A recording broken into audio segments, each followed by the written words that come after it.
I think There we go. I was like, Hello. oh, There we go. Yeah, I was muted.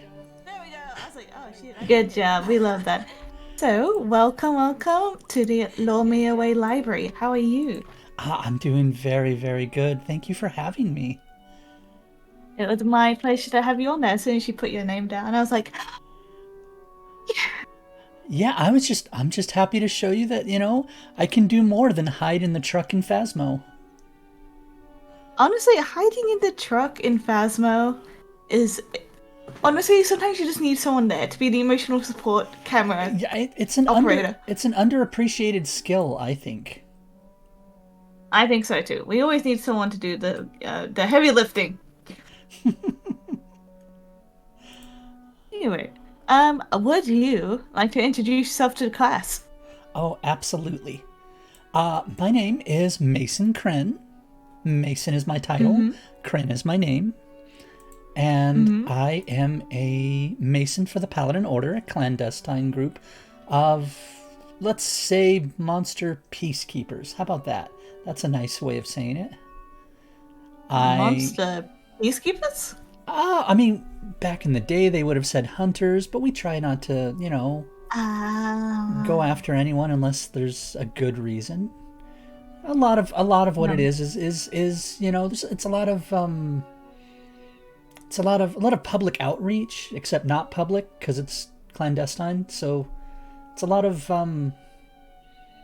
it's a lot of PR work in, a lot of making sure just making sure people aren't getting snacked on by werewolves and vampires and all that jazz. So you're saying I could be a snack? I thought you were a snack. Oh, yeah. I am made out of porcelain, but we always need a bit of crunch in your diet. Absolutely. Actually, you'd be a Mm-hmm. lot more up my alley because those are paladins. Those are the ones that go out and do stuff. I'm a mason, which means I sit behind a desk, very nice and safe, in a place called the stewardship, and I don't do anything dangerous because I'm a coward. And you already know that from when I was, hanging out in the truck in Phasmo. I've been conditioned to be the sacrifice. Like when I was playing with Fitzy and Avari, Uh-huh. I'm like, don't worry guys, I can go in and be the sacrifice. And they're like, Missa, no, you don't have to keep sacrificing yourself. And I'm like, I don't. I don't have to be the sacrifice. As you saw, I was the one that walks in the door with the flashlight, and as soon as I hear something, I'm right out the door, oh, we forgot something. We need motion detectors. Let me go grab one. Shit, I forgot my mother's ashes. I'll be right back. Hold on. Definitely, that's me. That's me. I walk. Um, Quinn was practically threatening me at gunpoint to get me up the stairs and into the rooms. So I'm just okay. Then they made me do stuff. Oh, hi, Blackheart. Speaking of Quinn's bodyguard just showed up in my chat. You've been sent? Oh boy.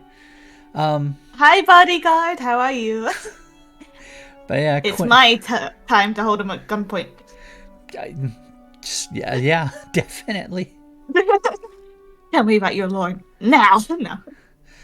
How much time do you have? I Well, these normally go for an hour, so we've got a long time today. only an hour? An hour? No matter how long you want to go. I can give you the short version, I guess, but No, we go all day with this thing. So before we get into that, are you excited to be here today? Oh, absolutely, absolutely. I love doing collabs, and I love talking about what I do. Even though I guess I shouldn't be if we're supposed to be secretive, I guess I shouldn't be telling. Yeah, and it doesn't matter. No one believes what I am doing anyway, so it's fine. It's a whole Men in just Black put thing. JK at the end of your statement. You'll be fine. JK, Just yeah. Jokes. Gotcha. Everything you Slash know not is serious. a lie. Just kidding. Oh, hi, Jirachi. April Fools. Oh my god, it's the Jirachi. Jirachi. She's in my chat. Oh my god. Jirachi, can you keep Blackheart from burning my books, please? A little bit of fire is good, you know. Bring out the marshmallows. Not for the books. It doesn't help the books. Oh yeah, we are in a library right now, so yeah. I would think. Oh, hentai. They're all of them. Oh, that's quite a bit. You've got quite the collection. I'm just joking. Or am I? Anyway. Give hydrate with Riz. Thank you, Ender. So, also, just for anyone else who is joined before we get into the meat and the bread, I guess.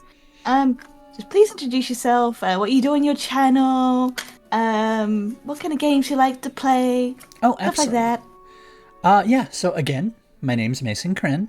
Mason's my title. Cren is my name. Despite being under the Paladin Archives, my name is not Paladin. My whole life is like. Oh, Kitty Bell artifact. Thank you, Jirachi. I hope you don't mind. That's so cute.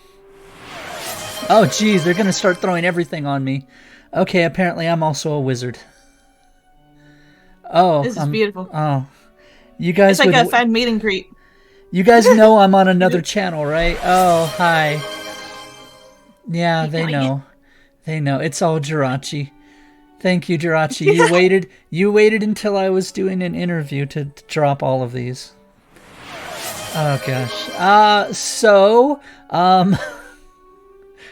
Oh, and oh geez. The whole kit and caboodle. She's my mod, just so you know. This is my mod doing this. Anyway, you look fabulous. Absolutely. Thank you. Perfect. Just for the job you want, not for the job you have. I guess. Anyway. So over here, I typically, you want me to Riz miss it? No, Riz is no. The Riz redeem is for whoever, like, you can't cash it in on someone else. That's, jeez, I'm gonna have to turn off all my redeems for the day. I already breaks out your eyes. Oh, thank you. I already rizzed Miss. I told her she was a snack. There you go. Anyway, on my channel, on my Twitch channel, I typically play cozier games. A lot of point and clicks lately and visual novels. My main one I've been doing is Our Life Forever and Always, which is like a life sim / dating sim. Really, you only have one choice. It's Cove, but you know, Cove is a snack. I agree. I've been doing Grim Fandango, which it's a LucasArts point and click, so it is all kinds of like moon logic. Like, how would anyone know that like what they want you to do in that game? It's just so like absolutely random. It's like, oh, okay, so I need to get the fish and put the fish inside of like a takeout bag and then stick that in a refrigerator, and somehow that opens a door. Okay, sure, LucasArts, whatever you say. It's sounds just like how I get into my house every day. I assumed. Rachi, I will riz you in a little bit. I really should have turned that redeem off for now. My main thing. No, it's fine. My main thing. Okay, I'm. It's Jirachi who did all this, so I'm gonna start taking these off myself. Jirachi is just like, there we go. Chaos. There. I need chaos to thrive. She does. No chaos, and she will die. She will. And love me a good bit of chaos in the morning. Yeah. Delicious. Yeah. But anyway, what I was saying is over on YouTube. Oh, YouTube. Over on YouTube, My main thing is I do a show called Monster Menagerie, and this year, every month, we've looked at vampires in media. So we started in January with Dracula from the 1931 movie, and then each month we did another one. We did Edward Cullen, Lady Dimitrescu. We did Michael Morbius. We did Morbid time. It was Morbid time. I suffered for my art that month. We did Marceline the Vampire Queen, Louis Dupont du Lac, Nandor the Relentless, Celine from Underworld, and Count Von Count from Sesame Street. My boy, yes. Right? Olrox from the new Castlevania Nocturne. And then this month, I'm right in the middle of doing my research for Ceres Victoria from Helsing. And next month, we only do 11 entries per year. Next month, we collect all of them, and I do a big video comparing and contrasting them to see which vampire is the most vampiric. Ooh. So far, a lot of support for Count Von Count. I mean, have you seen him? I bet he gets a whole group of girls just swooning after him. He actually does. In my research, he actually has more lovers than any of the other vampires on my list. That's beautiful. He's had at least 3 lovers, and that's more than the rest of the list. So, yeah. What would your favorite, monster creature would you say that you've researched? What's been your favorite one? Well, right now I'm in the middle of doing a bonus video for Carmilla, who was a lesbian vampire that predates Dracula by about 25 years. Damn, girl boss gatekeeper, I love it. Right? And she kind of Dracula took a lot of inspiration. It's pretty clear that Dracula got some stuff off of Carmilla, but then her popularity died off until this was in 1872 when it was published, and she didn't really come back into the limelight until the 60s, and all anyone ever remembers is she's a lesbian. So she's always this super sexual thing. He gets bitches, and everyone is just I love her. Keep doing what you're doing. Love it. She's absolutely. I love Carmilla, but yeah, I'm in the middle of getting a little side video done for that, and I think she's my favorite right now, because she's so complex, and she when that story was written, the whole vampire mythos was still in flux. It wasn't certain what killed a vampire, what made the way vampires are made in Carmilla. Are if a really evil person unalives themselves, they have a chance of turning into a vampire, and then anyone they bite will then turn into a vampire in their grave. And then somehow they're able to leave their grave or their tomb without disturbing anything. So they just eat the dirt They're a worm. Mm. Oh, my favorite part. The protagonist's name is Laura. Alaskan bullworm. The protagonist's name is Laura. She's super clever, except for the fact that she cannot conceive of what a lesbian is. She has Carmilla, you like girls? Ah! It doesn't register for her. It's just not a possibility. Carmilla and her spend all this time together, and presumably a reader in 1872 wouldn't realize what Carmilla was. They'd be like, "Huh, this is interesting. What's up with Carmilla? Why is she so strange?" But Carmilla would hug on her, tell her straight up, "I love you. I can't live without you." They would kiss, they would hold hands, and then right after, Laura would be like, "Huh, I wonder if she's secretly a boy in disguise." That's the only explanation. The gay in denial. Exactly. She's just Oh, man, if she was a boy, I'd totally be down for her, but so far as I understand, two girls can't be in love with each other. Oh, well, darn. And she's like, you're right there. You're so close, Laura. Just like it just never crosses her mind. She's just like, huh, I wonder why she keeps kissing me. I would love it if Carmilla just like has a sticker sheet in her bag which just says "You tried," and every time they get so close, she just like sticks one on her forehead. Like, here you go. You are so close. You tried. Keep trying, sweetie. Oh, it's so great. My favorite part of the story is the pair of them are like, they're out in the middle of nowhere and they're like living in this castle, and this traveling salesman guy, kind of like, think like the happy mask salesman from Zelda, right? He's got like a dog and he's got a backpack filled with everything. He's got masks, he's got fencing foils, he's got a fiddle, so he like plays like a little solo for them. He does like, he's like, what do you need? I will do anything for money. You want me to sing and dance? I will sing and dance. You want to buy, here's a magic genie lamp. You want to buy a magic genie lamp? I'll do that. And then, oh, hello, Mr. Ender VR. Thank you for the follow.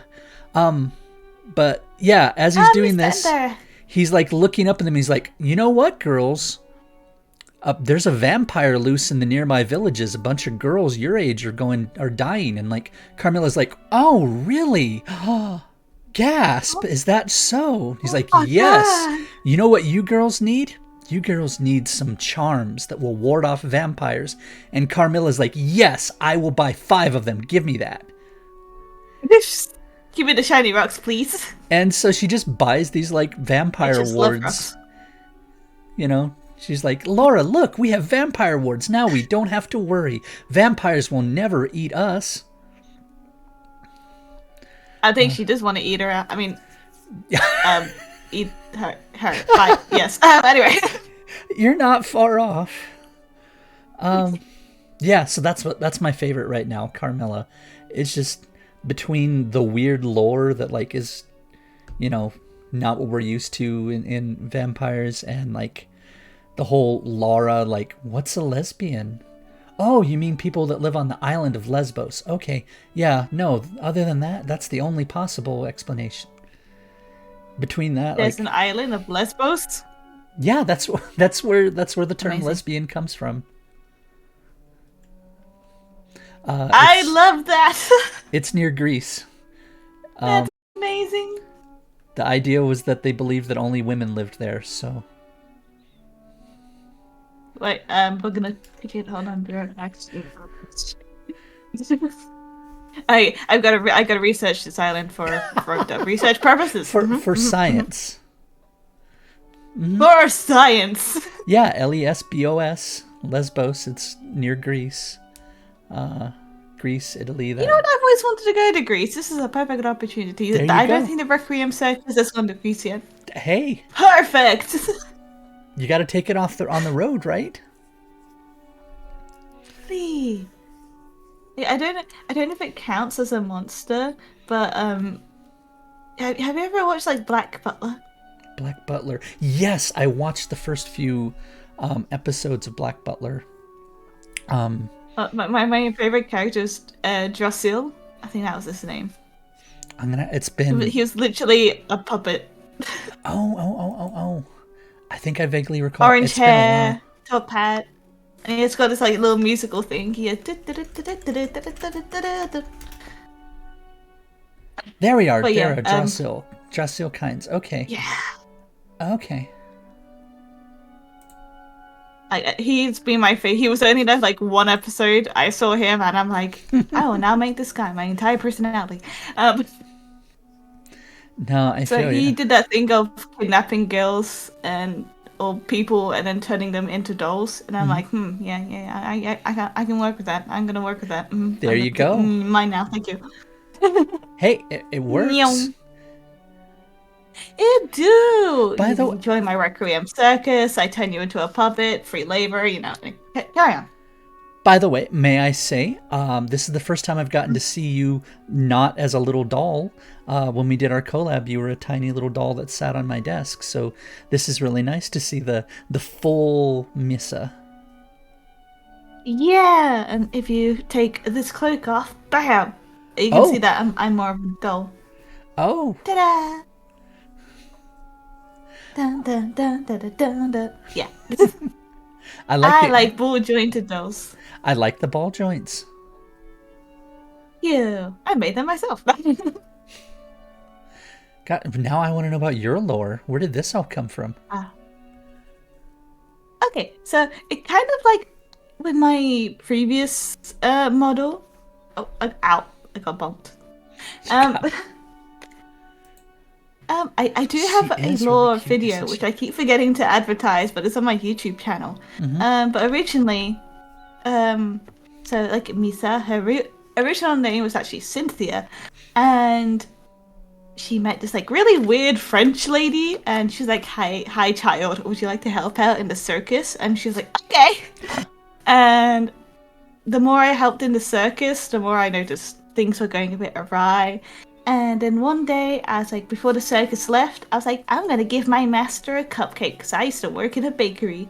And okay, imagine this: you are a small child. Mm-hmm. Mm-hmm. You go into like the back tent, and you just see the person who you thought was your like teacher, just elongated, like limbs outstretched, and just beating this person on the ground, which was an acrobat. And I took a step back, and something snapped, and her head just like clocked up and then clicked to the side and crawled across the ground. I was just like, "You're not supposed to be back here." And after that, I knew that the circus was actually beginning to be like it wasn't what it thought it was. I got basically forced to be in the circus, and whoever becomes like in the circus, the longer you're there, the more you turn into a doll. And I, as years went by, I stabbed my predecessor, and basically the curse of the Requiem went on to me. I could have led the circus, but I'm like, bitch, I'm already a murderer at this point. Let's go hog wild. And I continued the Requiem circus, and the longer I stayed the ringmaster, the more I turned into a puppet. Nice. So it sounds like you made a fantastic Dread Pirate Robert, so to speak. Yeah. I'm like, you know what? I'm already a criminal. This is fun, actually. Let's go. I have to tell you, from what I do, like the coworkers I have at the stewardship would be fascinated to study you. Ooh. Well, I can tell it more and more in detail another time, but that was like a very skimmed over. But Hey, I don't yeah. mind giving up my time to hear more about you. No, this is about you. This is a you day. Okay, okay. It's my job to ask these questions. Literally, my job is to analyze and to like. So what I do, my direct job, like when I'm not, secretly streaming on Twitch from the stewardship, is yeah, paladins will be out in the field and they'll be like, "Holy crap, what is that thing?" And then they'll call back, and if I get the call, I'll be like, "Okay, hold on, let me go look it up." And then I go over and I go through my books and I go through the tomes and I go talk to other masons, and I come back, I'm like, "All right, that is apparently a blood eel. I've never heard of it before, but let's see what this book says. Hit it with UV light and don't attack it on Fridays. I don't know why. That's what the book says. Go." I'd be like, yes, this blood eel appears to be made out of blood. Precisely. Anyway. Yep, that's a blood eel. Yep. So yeah, that's basically what I do. They don't always listen to what I tell them. But yeah.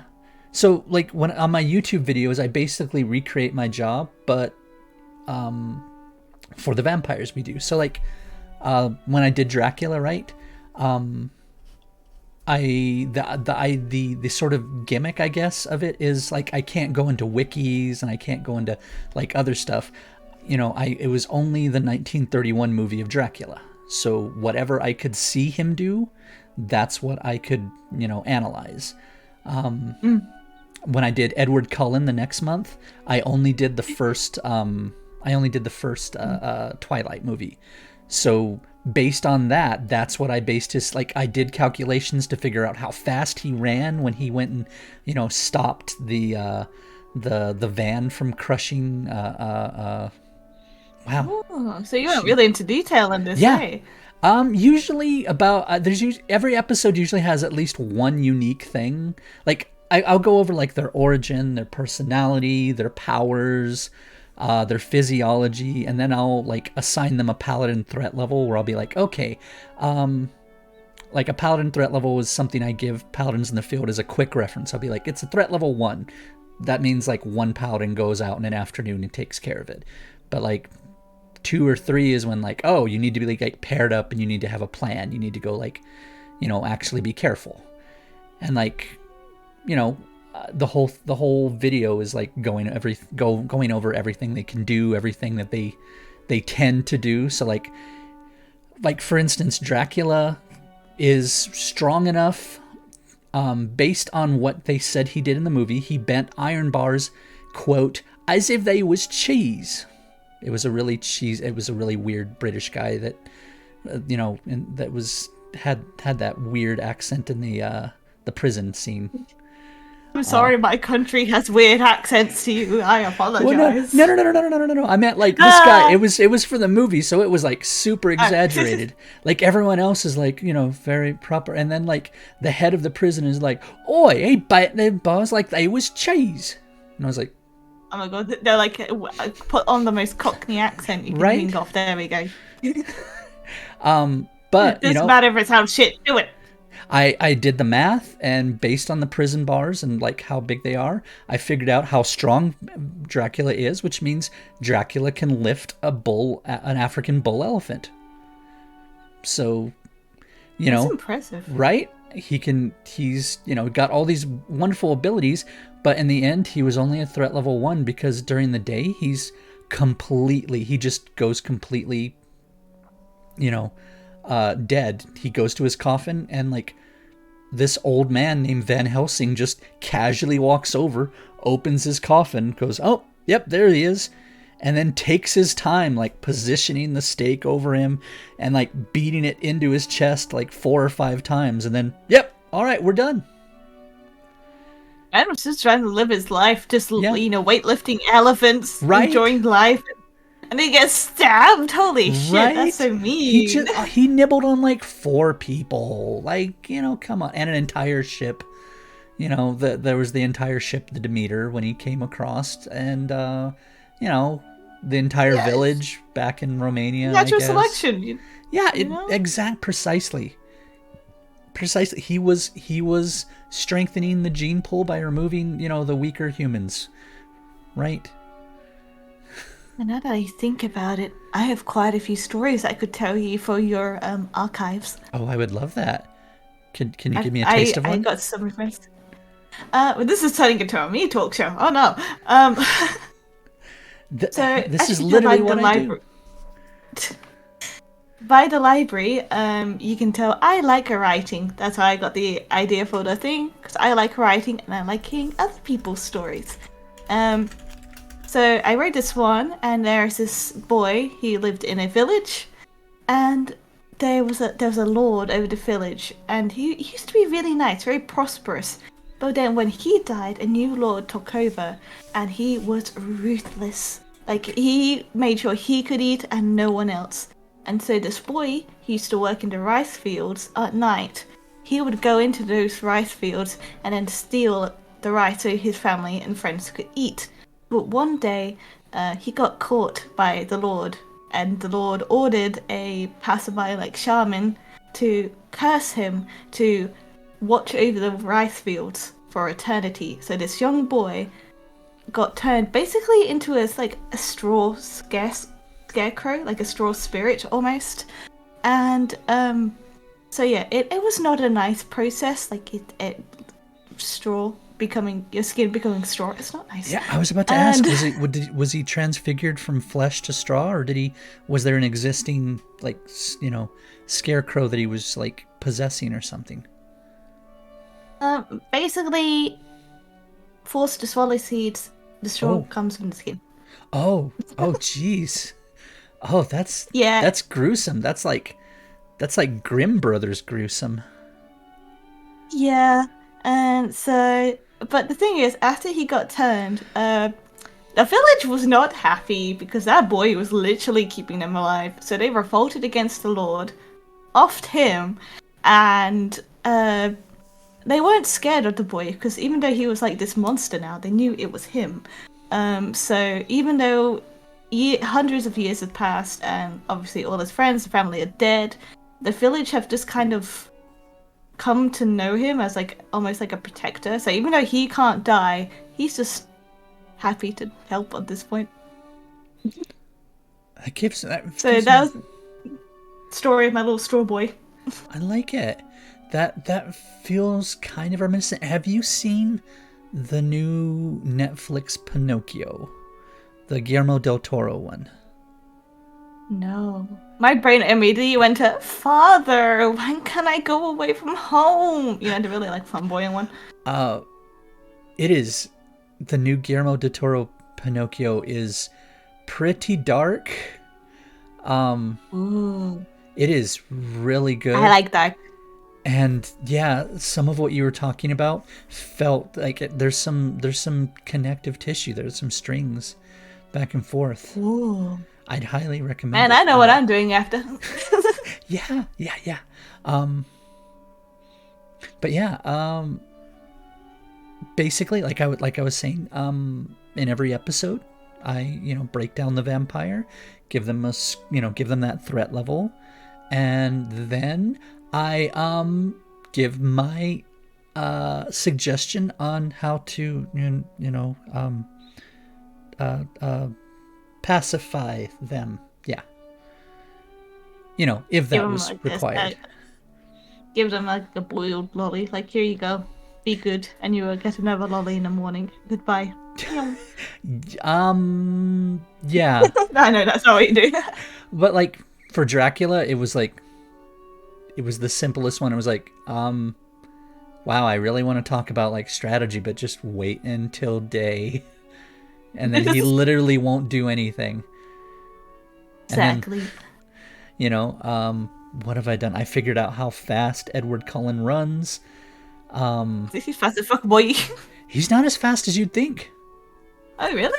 No. At least I know they insinuate that he's super fast, but what they actually show, like measurable, isn't anything that a human can't do. He's actually only slightly faster than oh gosh, I forgot the world record holder for sprinting.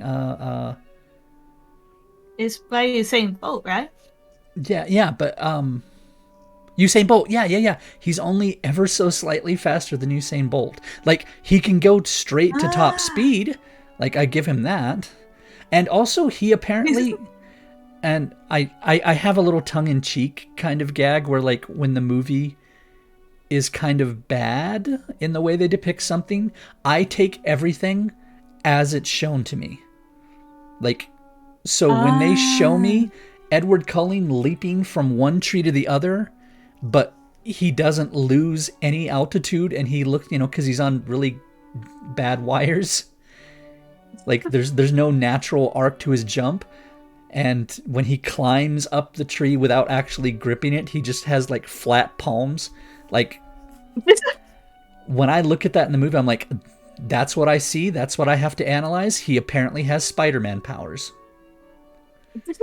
Because he got sticky hands. I think what I came up with in that episode was that he can control his own gravity, kind of like the Blob from X-Men comics. Like, he is as heavy as he needs to be, because that would explain, one, him being able to jump from tree to tree in a straight line without gravity affecting him, going at like 2 miles per hour when he jumps. It's not like he like leapt by and zipped across, like zoop zoop. He's just like He's installed zip lines. Exactly. But it also makes sense that the van like crunched when it hit him, because that's not a show of strength. It doesn't matter how strong you are. If you weigh less than the van's gonna knock you over. So it only makes sense that the van crunched if he all of a sudden was super heavy, like a traffic barricade, like they put in front of stuff so you can't drive your car on the sidewalk or something. like one of those Did he ever pay concrete. that guy back? Did he ever? Oh, for crunching his car? No, because I No, think like damn, just wrecked his car and it's like, all right, bitch, I'm out. Bye. Boom. no, Like, the insurance. Then I don't think it's cheap in America. no, no. Um, yeah, I want to see a cowboy vampire. I just want one to go, cowboy howdy, how? cowboy vampire. Oh gosh, I think there's a really bad like B movie from the like late 2000s called Cowboys and Vampires, or maybe it's Cowboys and Aliens. Maybe I'm conflating them. There's a snake in my boot, sir. There's a That's a snake. fact. Exactly. But yeah, I've had to come up with how do you take down each one of these vampires, like Lady Domitresque and Marceline. Only thing I could think about Marceline was like she is so powerful when she wants to be.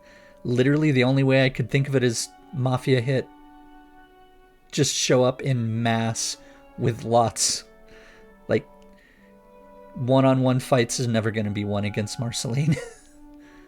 Just like knock off her hat while she's outside. Boom, done. Oh, yeah.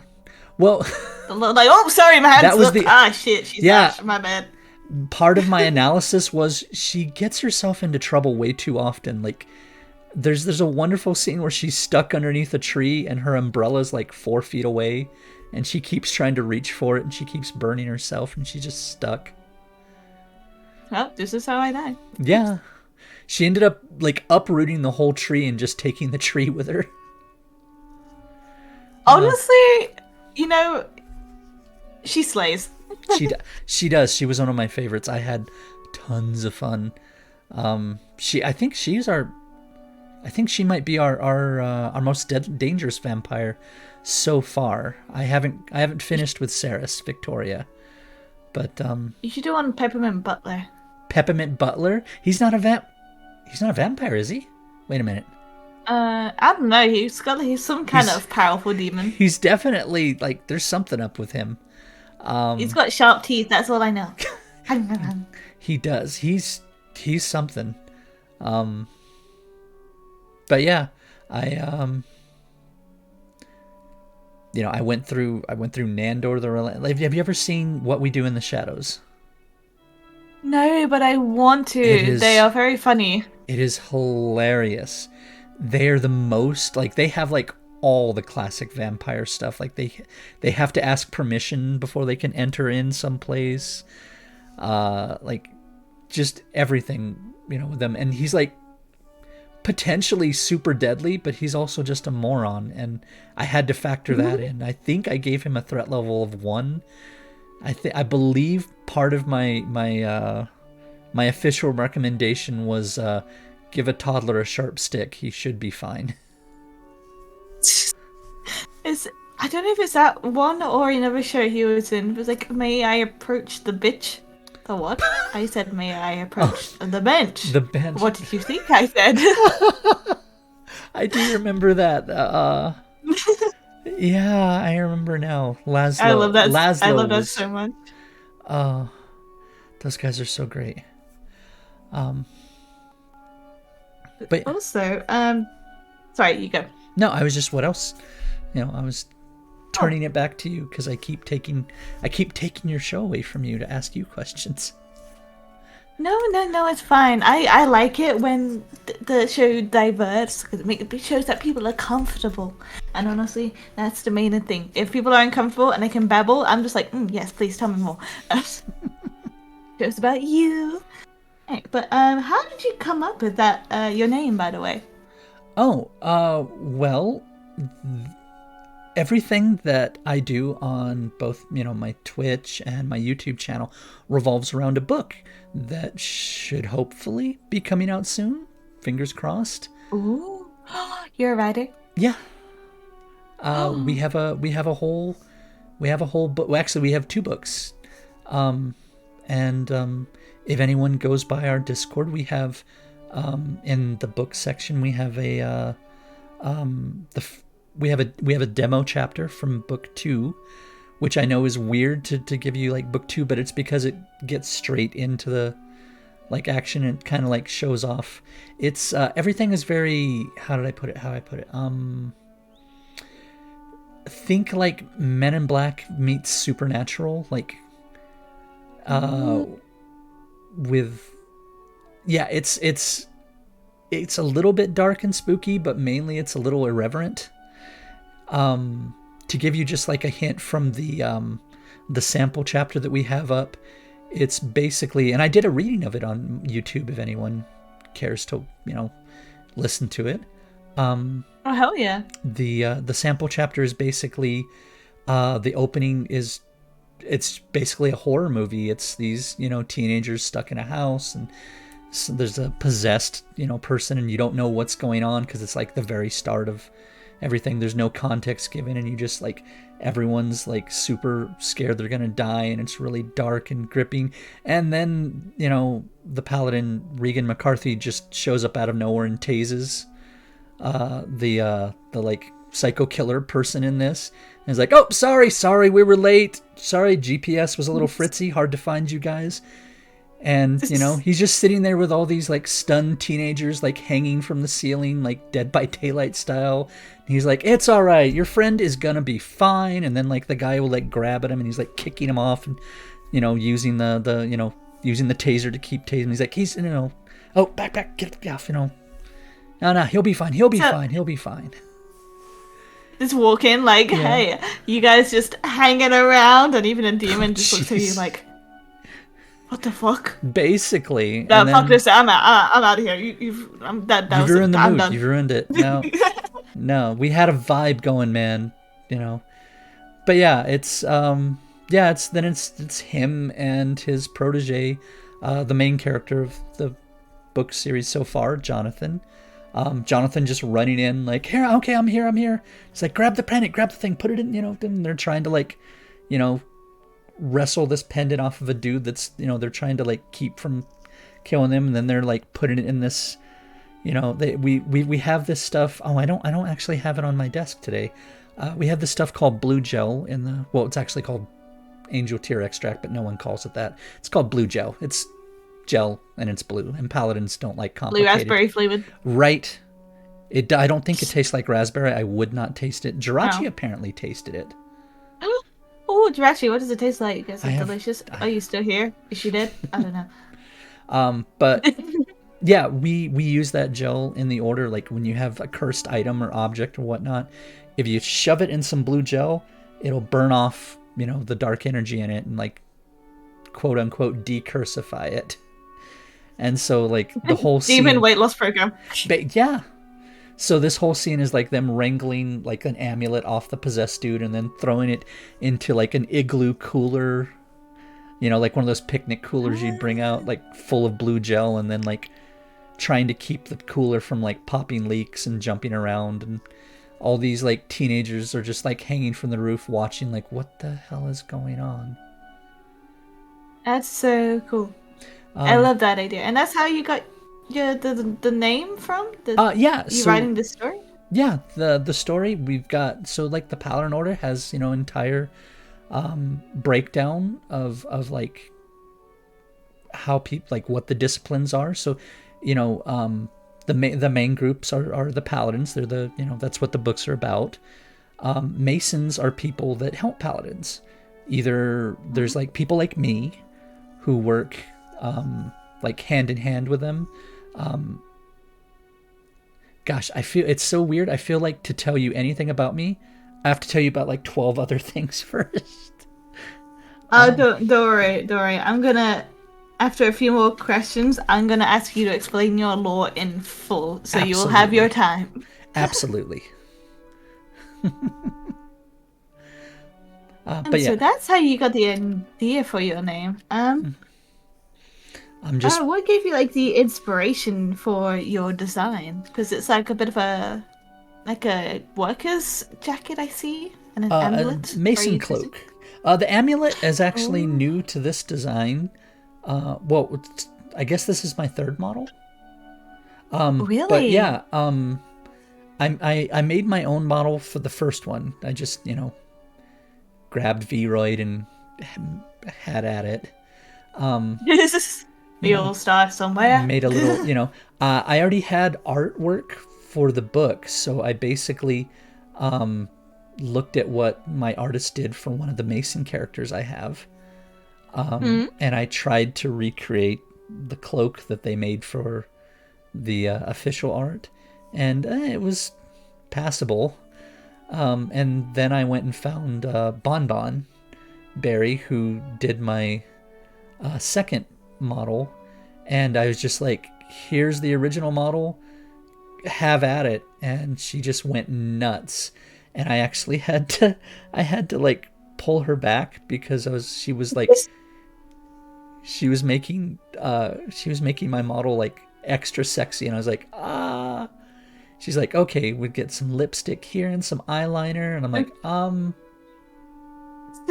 I don't Slaying the need... field, slaying the guild, you know? Yeah. So she added the pendant to break things up. She gave me a better looking cloak. And then what you see here, this one was done by Annabelle, who was a Cal VTuber and an artist who's currently taking commissions. Anyway, you don't say. yeah, she does amazing work. This was a gift. She just like, here, I was bored, I made you, I drew you and made it so you could like rig it, and I was like, so yeah, so nice of her. it was so great. So I've been looking for someone to do like a casual outfit for me, so she does great work. She does really great work. Oh, hydrate from Jirachi. All right. Hydrate. I'll hydrate you. Hello, Lupu. Hello, Jirachi. Rachi, we were just talking about you. What you drank you drank some of the blue gel once. We were curious what it tastes like. Thank you. Right. I think it tastes like blue raspberry. That's my thought. Or hopefully it's not blue coconut. Ugh. Ew, I hate coconut. Stretch. Thank you for the stretch, Rachi. You don't get a hello? I said hello, Karma. I said hello a while ago. There you go. You get another hello. Everyone, you get a hello. You get a hello. Everyone gets a hello. It tastes like glue mixed with powder. I'm not surprised, Rachi. Honestly, Bon Apple the tea. That sounds delectable. Ratatouille would be proud. But yeah, like I said, so Annie basically just copied the details from my 3D model and made this. So about the only thing she added is like, I feel like every iteration my artists want to make me look sexier, and I'm just like, I'm just a Mason behind a desk, and they're like, nah. I kind of want to see the sexy artwork though. Well, I stopped Bon, and like I said, okay, maybe someday like I'll just hand it back to you and be like, you know what? Here, just go nuts, do whatever you want, make sexy Cren. And I'm afraid now. Go nuts, go crazy. Yeah. But yeah. That's awesome. And now for the creme de la creme. Please enlighten me. What is your lore in excruciating detail? Oh gosh. Goes crazy as you want to go. Oh my gosh. Oh. I'm ready, baby. I'm ready. Okay. I got my tea. I got my book. You better have something to keep you occupied. This is gonna be a while. Okay. It's right.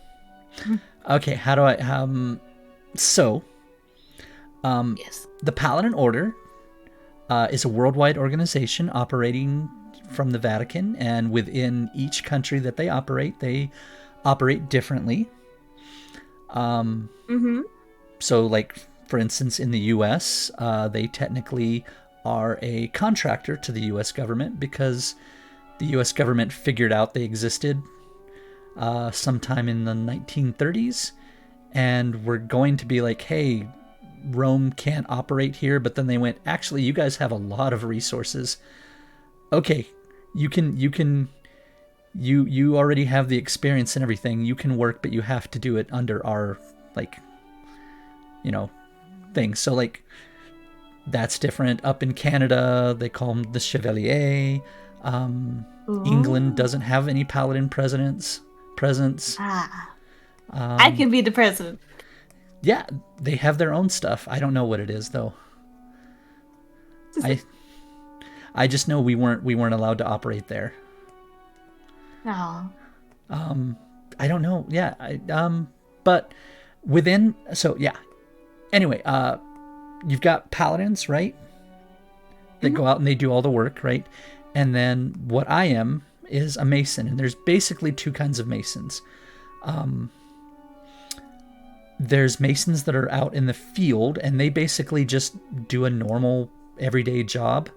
But if paladins have need of them, they're people who are already in on all the secrets that can help out. So sometimes it's like police officers. There can be police masons who will be like, oh, okay, we'll cordon off this section so you guys can work. We'll tell all the people here there's a gas leak. They need to stay back. Whatever. Mhm. There's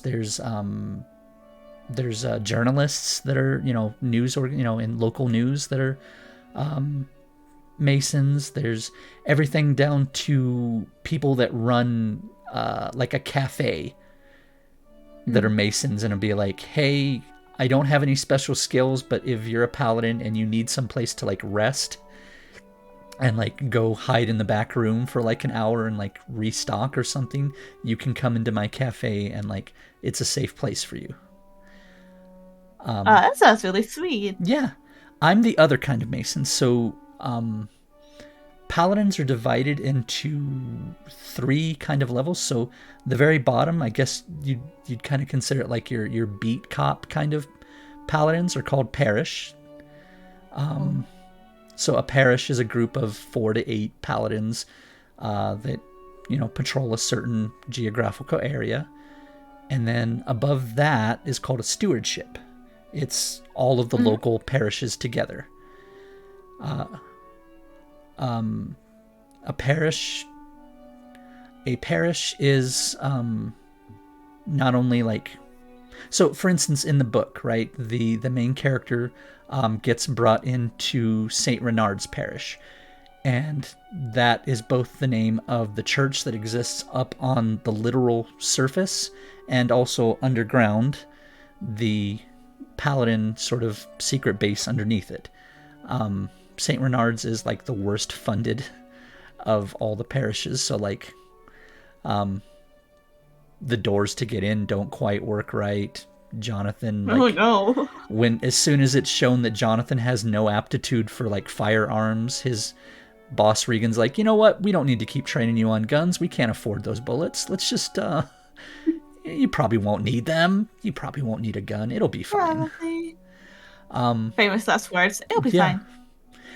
but the level above that, like I said, is called a stewardship. And so those, in the case of the garden stewardship where I work, it's built under the Sacred Heart Basilica Cathedral. So up on top, there's a big, Basilica Cathedral, and Mhm. a few stories below, underneath ground, is the stewardship, where the person in charge is a steward. And Mhm. paladins from all over the stewardship, the geographical stewardship, come to the building stewardship. I know it's confusing. Yeah, you're doing fine. It's yeah, to like resupply, to report in on missions, to whatever. So it's like a big conference center type place, I guess. And masons like me with the brown coats, so the brown, the brown cloak masons, I guess you could call us, we're the ones that kind of help make the stewardship function. I Mm. specifically work in the archives, but we've got menagerie, we've got artifacts, we've got, all kinds of different places. Typically, because we all kind of look the same to paladins, if they see one of us, it doesn't really matter where we work. If they're like, hey, I need you to go clean this up, the coffee machine broke, then yeah, we're the ones that have to go like, yeah, okay. This just I We, was like, okay then. we're the bottom rung. Um, We don't work in the field. Like, we don't go out and slay vampires and rescue people. So, like, the paladins are the rock stars, and we're the ones that are, like, sometimes glorified janitors, or in my case, a glorified, secretary. um Oh, but you're like one of the most important people. You're like an archivist, though. I am an archivist, and I can't tell you how many times I have to, like, bite my lip and watch as a paladin will sit there and dog ear a 200-year-old grimoire because they don't want to, like, put a bookmark in there. But that, oh my god, that hurts me so much. Especially when I go into shops, I see like some books on display, and they like bend a page to make it so it stands up, and I'm like, oh, Yeah, yeah, yeah. Now the take button, that. not the gumdrop button. Exactly. Now take that and apply it to, like, 300-year-old books on loan from the Vatican. And you're just like, I'm and just, they outrank me, so it's not like I can, I'm just like, I have bookmarks. Would you like a free bookmark, paladin? Would you? They're like, nah, I'm good, thank you.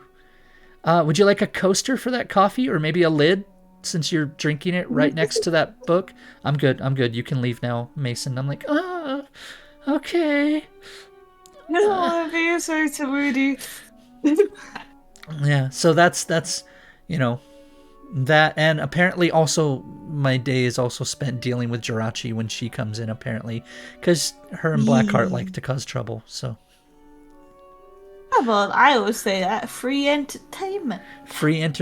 it's free entertainment, but I'm the lowest rung, so I'm the one that has to clean up. Oh gosh, I've got 3 Rizzes stacked, waiting for you guys. Oh, no. I can't Riz you in front of Missa. That's Yes, you can. Pretend I'm not even here. Oh, jeez. All right. Who's even? All right. Riz. All right. We've got Gerard. I'm not even here. Okay. What have we got? Okay. Who rizzed first? Jirachi. Hello, Jirachi. Hi, Jirachi. Thank you for coming by. You know I love seeing you here. You always make everything so much more entertaining. Thank you so much for spending your time with me. I'm really happy to see you here. Okay. Oh my god. Blackheart. Blackheart. Why would I riz you, Blackheart? You burn my books. Oh, jeez. Oh, Blackheart. I didn't even know if you're here, but much like the fires you set in my library, your effects last forever. Oh, damn. and the indelible burns that are scorched into my shelves match the indelible burns you leave on my heart, Blackheart. Thank you so much for being part of my community. Is that everyone? Oh, Jack, come on. Another one bites the dust. Alright. I'm sorry, Missa. No, you're fine. This is entertaining. Please carry on. Jack, thank you so much. You've been such a good boy lately. Thank you for being in my chat and always supporting me. You know it always makes me so happy when I see you here. Oh, you want me to hydrate? But Jack, aren't you the one that's thirsty right now? Okay, we're done with that. Time for hydrate. Yeah, hi Missa. What's up? What's up with you? I am doing a pretend Riz in my chat right now. You're doing a pretend Riz? What's a pretend? Yeah, because like Jirachi said, imagine comparing someone's Riz to committing arson on your work, and I just said, Pepper Girl, who light a fire in my heart like you light a fire to my books. Precisely. I think that's what I thought. Anyway, besides the rizzing, is your part-time job. Is there anything else in your law besides rizzing up the passerbyers? Oh, geez. Yeah, I actually I have a redeem called a Mason lore redeem where Mhm. people just randomly either ask me questions about the Paladin Order or they just ask for like a random fact. So sometimes like I'll bust out with like Just a move. Brick banner. yeah, like the Order recognizes 4 different kinds of werewolves. Oh. Wolfmen are thought to be extinct because Theodore Roosevelt led a campaign to eradicate them in the 1910s, which That led never to the. happened. There's too many monster fuckers out there. Sorry, Karen. Well, that's Wolfmen. The typical lichens. Wolfmen, think. Have you ever seen Lon Chaney's The Wolfman? Right? Where it just looks like a person with a fuzzy face? That sounds adorable. Yeah, I guess. Um, Who's a good boy? Who's a good yeah, werewolf?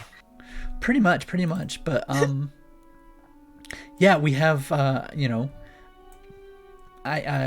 go through and like list out the different kinds of werewolves. We've got wolfmen, lichen, nuri, rougerou, the different kinds of vampires or bloodsuckers, the different kinds of like demon classes that we go through, the different types of ghosts, the difference between the parries, pixies, fairies, brownies, the different types of witches that we've gone through, all the way to like someone was like, "What's dating like?" And I'm like, dating?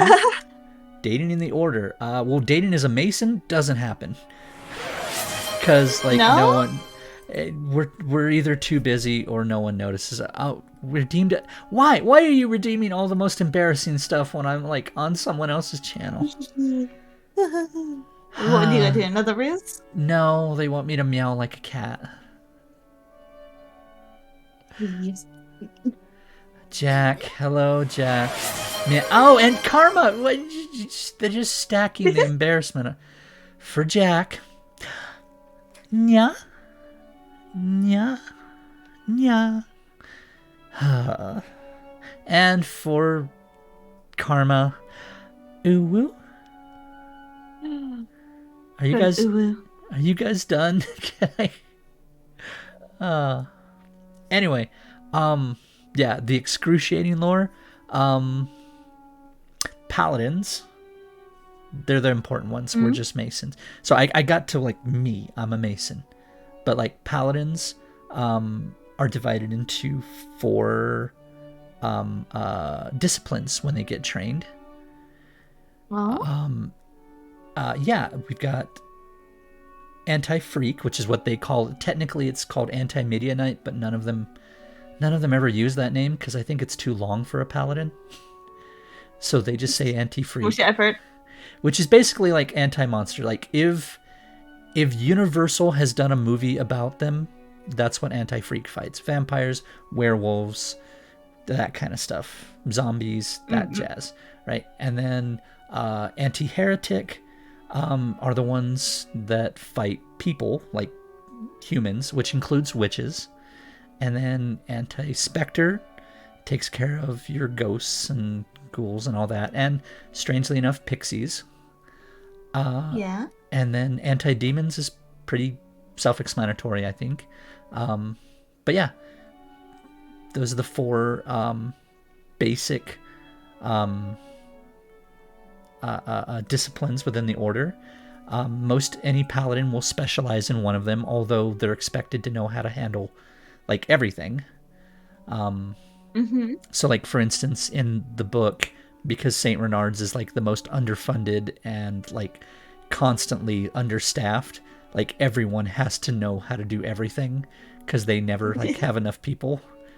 And they're So all most workplaces. yeah, pretty much. Yeah, and yeah, there's an underlying thing about like how the steward doesn't like Regan, who's the head of Saint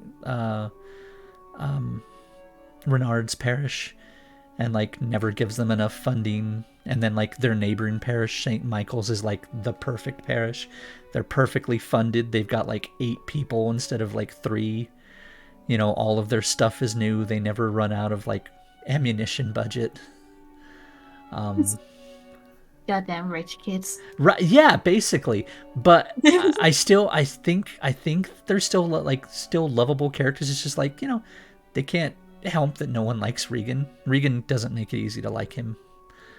It's just Although most of Me the for beta real. readers who have checked it out seem to really like him because he's snarky and just kind of a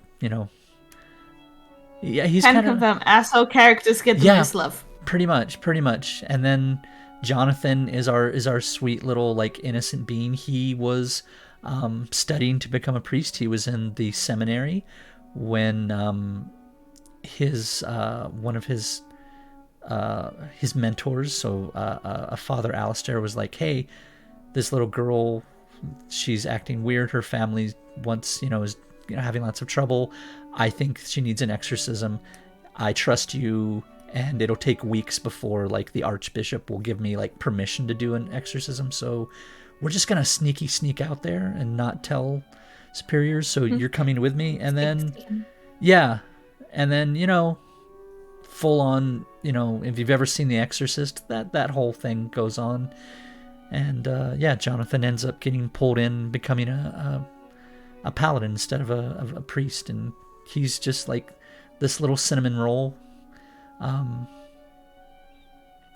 Sort of the team mom, Giz, she kind of just like almost adopts him because she's like, you little precious thing, oh my gosh, why are you here? What has Regan done to you?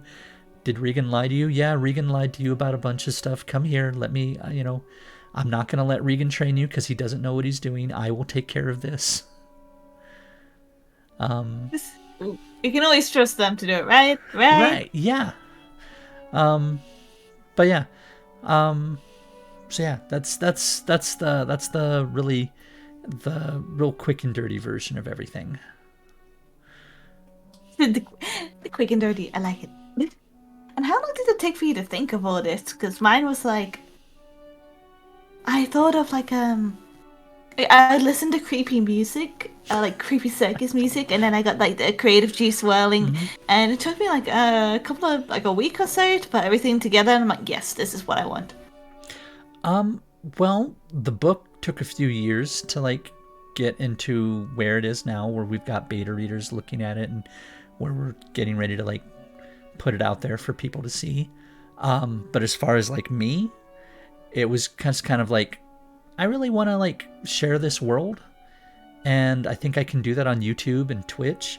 And I went like, well, I guess I could be like a paladin, but like I'm not that adventurous. And I was like, wait a minute, I'm perfect as a mason though.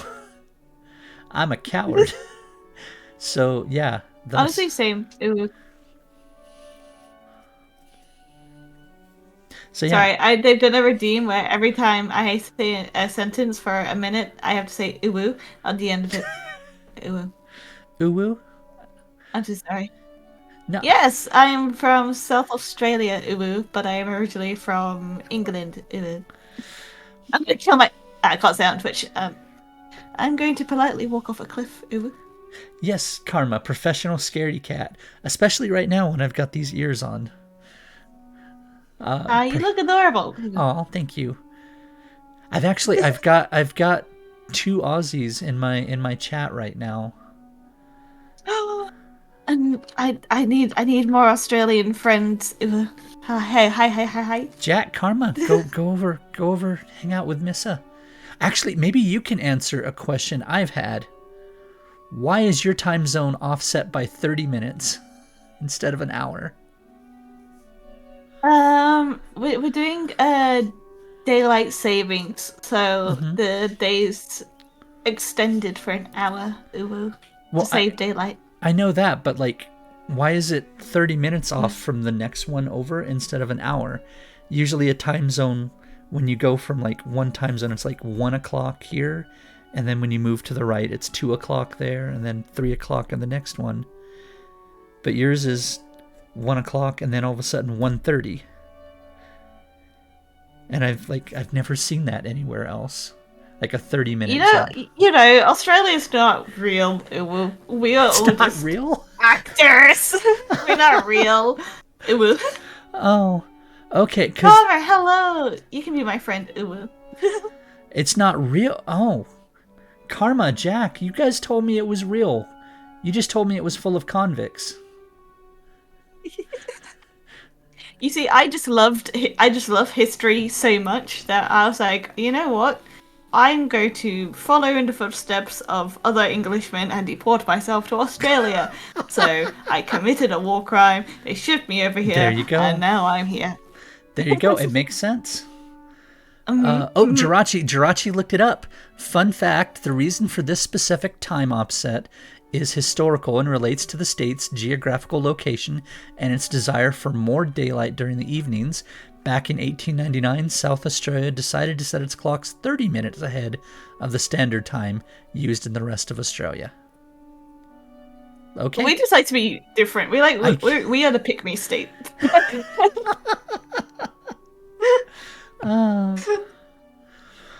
But no, so unlike most Australians, I don't think anyone in my family got deported over here. We were just like, we want to follow in the footsteps of everyone else. We don't want to be left behind.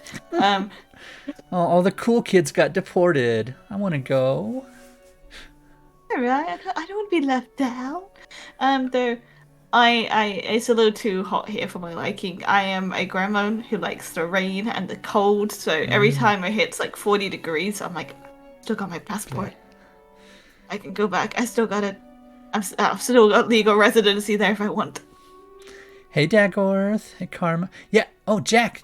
Now that you're back, you need to go check out Mrs. Channel. She's an Aussie like you. We were just talking. Hello. Jack and Karma are my two Aussies that always show up, and they always fight. They tell me that's just how Aussies. It's kind of funny watching them. Yeah. Oh, you were there, bro. I don't know, Jack. I'm not watching her thing and mine. My system lags when I play Minesweeper. Okay, so I don't. I'm sorry. I'm trying to keep up, Karma. Okay, apparently, my Aussies already went to go visit you. Yes, they had a little funny kerfuffle in my chat, and I'm just sitting there like, this is fun to watch. That they are fun to watch. They fight constantly. They tell me that's just how Australians like greet each other, but I think they just like to fight. Also, yeah, I either greet my friends by doing like the gremlin stance, like it's my turn to use the Xbox, or you just straight up flip each other off, and they're like, "Hi, fuck you," so fuck you too. And then we hug. No. It's like, I've said this before, but if you can't be a bit mean in your friendship group, as long as you both know you're joking, then it's good friendship. Good friendship. Jack says, "Hey, shut up, Cren. I don't like fighting." And then Karma says, "Be quiet, little kid. You two fight constantly." Karma constantly calls you a convict, and then she squares up and says she's gonna square up on you kangaroo style, whatever that means. Yeah, you're kangaroo boxers, you know? I guess. You want to, like, pow, pow, pow. I Koala guess. grenade. Koala grenade. Okay. Yeah, because people call them drop bears. Just there turn we go. The drop bear into a grenade. I was told I need to beware of drop bears and hoop snakes, and and the spiders. We have quite a few spiders which can kill you on the spot. Yeah, I've heard about those. I've thought about visiting Australia, but I'm not that brave. I've seen I've seen what people survived. I've literally got bug spray in my room. I've seen what people have survived. I've got it on the ready next to my bed. Geez. Oh, I don't. I can't live like that. Oh no, he's breaking down. Oh. I disappeared for a moment. Why did I just? I think my computer was about to fall asleep. The archives are trying to pull you back. Yeah. So you don't want to come see us? I do want to see you, Karma and Jack. Magpie Airstrike. No, I don't. Yeah, I will meet you guys halfway. Why don't we meet in? Oh, I was gonna say in New Zealand, but like you guys get upset when I say that. Why don't we meet? What's halfway? Japan? I don't know. Uh, I mean, yeah, Japan is like 6 hours away from me. Hawaii. Hawaii's halfway. There you go. It's out in the middle of the ocean. Hawaii sounds lovely. Oh, they are on my case now for suggesting New Zealand. Oh, they are very mad now. You guys don't want to see the sheeps? New Yeah, Zealand doesn't have an army; they just have sheep. they don't. What do they need an army for? They get cut off of so many maps. Have you ever heard about this? Yeah, In movies, they forget to put New yeah. Zealand on the map. Honestly, I forget Perth exists sometimes. It's just no one goes to Perth, so I just forget that it exists. I mean, I'm from South Australia, so I can't fucking talk. But but back onto the subject of law. That is why we're here today. Sorry. Uh, no. Derailing conversation, that's totally fine. It makes the show go on for longer, which is always fun. Um, do you blah, blah, blah. Sorry. Do you have any intentions to expand your lore at any point, or is that just like set in stone? Is that what it is? So you're gonna keep going. It's gonna go Yeah. bigger, better, faster, stronger. Absolutely. I mean, as once the books are more like out in the public and I can do more, I'm trying to like I'm working with someone to do a prequel to the story to the books as like a visual novel / dating sim. So, Ooh, does that mean we get to date you? oh, probably not me. I probably won't. Ah. I probably only exist on YouTube and Twitch. But there's so many other like everyone keeps saying like, oh, you're the cutest Mason. I'm like, I'm not the cutest Mason. I can show you the cutest Mason. Her name is Mason Katie. She is adorable. She is way cuter than me. But yeah, like I've already put into the first story a bunch of like potential hooks that I can reference in the pardon me. You're pardoned. Sorry, I had to cough. That's you're good. A bunch of references in the first book that I can expand upon in the prequel game, so that people like if you play the game and you do something and then you go and you read the book, you'll be like, oh, wait a minute, I did that. That was me that did that thing they're referencing. So, No, I always wanted to make like a game based on my lore, but then I realized like RPG Maker on Steam is like $124. I was like, maybe not. I'll just make a storybook instead. download Ren'Py. It's free, and it's the most common visual novel thing. Ren'Py? Ren'Py, I think it is. RENPY. Ren'Py. Ooh. It's super easy, and it comes with a tutorial that teaches you how to like write it. As long you just have to like do a tiny bit of coding to tell it like what names are and what choices you want, and then it's like a choose your own adventure kind of thing. It's the most common like visual novel software out there as far as I've seen. It sounds really interesting. I'm gonna have to look that up after. Definitely. Dagorth, I volunteer as tribute for playtesting the game. Excellent. We already got a victim ready. Let's go. Oh god, I've got Jack asking, can I date Cren? I'm not going to be in the game. I'm not putting myself in there. I already asked. Unfortunately, he Yeah. said no. I was like, God damn it. No, we'll sneak Missa in as a cameo, like special unlockable character. Hell yeah. Right? I want to be a bad end. The bad end. No, you'd fit. Funny. You'd fit perfectly into our world. Like, the idea is like the player would be a brand new paladin, and so they would meet like all these characters from the book and like do a couple of cases, but like going into the back of the archives somewhere in the back of the artifacts room and finding like a living doll. Like, that's perfect. Oh, that sounds so cool. That's perfect. And be like, what is this? And they're like, we don't know. We found it at this haunted circus that we had to like shut down, and like we know there's something up with it, but we haven't quite figured it out yet. So we got bored and stuck it back here.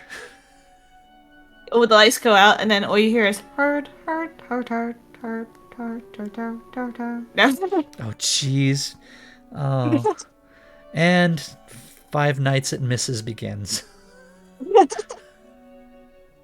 Now, all I do is I connect strings from my fingers to, the customers, and I control their every movements, and then they just perform in the show until they literally start breaking down, and then I go to the next town, and then I take those people. It's recycling.